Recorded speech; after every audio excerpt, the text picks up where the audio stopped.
It's the 3rd of July, it's the Friday, and I got a little clip here about how we celebrated the 4th of July one year. I begged Brett for a month. We all just begged him and nagged him and rode his ass to bring the cannon in on the 4th of July. And sure as hell, by God, he did. So we're still running pre-run, or it's right before we start our pre-run, or somewhere in there. It's still light out, and Brett brings out the cannon, and it's right down off our dock, our main dock. So there's 3 parts of our production at night, really. There's the press room that manufactures the paper. There's the mail room, not the USPS mail room, but the mail room in the newspaper business is where the papers come off the clips, off the press, and are stacked,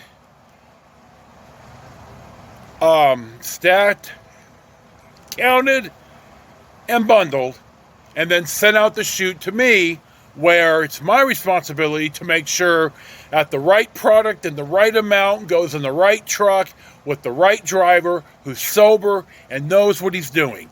Anyway, Brett brings out the cannon, and I have a pretty good working relationship with Vince at the time, who was the mailroom supervisor. Now, I am not a supervisor. I am a teamster. I'm the foreman. But in practicality, I'm these guys' peers, even though pay-wise, I was certainly not their peer. Anyway, I call Vince out, I call Vince on our two-way radio, internal radio, and say, Vince, I need to see you on my dock. I think you need to see this. So Vince walks out, and he sees the cannon, and I just look at Vince and say, you don't see this, but you've got to see this. So I let him off the hook, like I'm not going to hold him like, Vince said we could do it, or Vince knew, or anything. I'm not going to hang Vince out to dry like that. Anyway, we're on the dock. You see Brett light the cannon. It is incredibly louder than you ever hear it on the film. The building shook. The entire plant shook.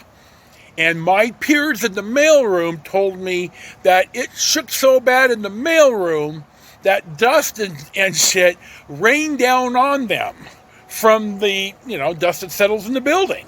So about 10 minutes after, and we had already got Brett's cannon put back in Brett's Land Rover. And it's not one of these new Land Rovers that these hoity-toities drive. It was like a 1963 or 64 Land Rover.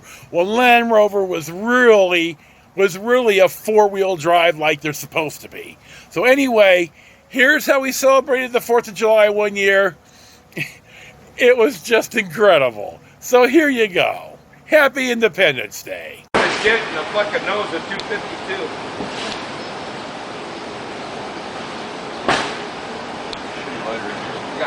Here we go. Just Brett's cannon.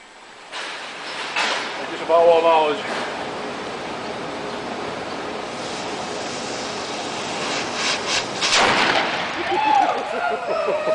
Holy shit!